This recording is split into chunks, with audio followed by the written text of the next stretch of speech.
అందరికీ నమస్తులు. వేసవి సెలవుల్లో భాగంగా మనం ఈరోజు 45వ రోజు 45వ పద్యం, జూన్ నెల 7వ తేదీ. ఈరోజు అకారాది క్రమంలో మాకు దీర్ఘమిస్తే మాతో ప్రారంభమయ్యేటటువంటి పద్యం.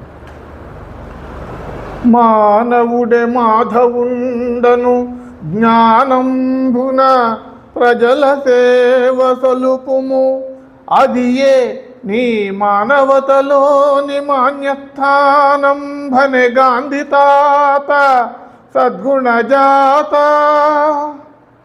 మరోమారు, మానవుడే మాధవుండను జ్ఞానంబున ప్రజల సేవ సలుపుము, అదియే నీ మానవతలోని మాన్యస్థానం భనే గాంధీ తాత సద్గుణజాత. దీని భావం మానవుడే మాధవుడు అంటే మనిషే దేవుడు అనేటటువంటి సూక్తి ఒకటి ఉంది మనకు. మానవ సేవయే మాధవ సేవ అని. అట్లా మానవుడే మాధవుడు అనేటటువంటి జ్ఞానాన్ని, తెలివిని నువ్వు తెలుసుకొని ప్రజలకు సేవ చెయ్యి. అదే నీ మానవతను తెలియజేస్తుంది. అదే నిజమైనటువంటి భక్తి. కాబట్టి మానవ సేవ చేయమని గాంధీ తాత గారు చెబుతున్నారు అని దీని భావం. నేను ఇప్పుడు చెప్తాను, మీరు అనుసరించండి.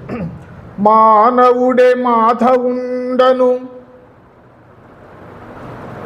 జ్ఞానంబున ప్రజల సేవ సొలుపుము, అదియే నీ మానవతలోని మాన్యస్థానం భనే గాంధీ తాత సద్గుణజాత.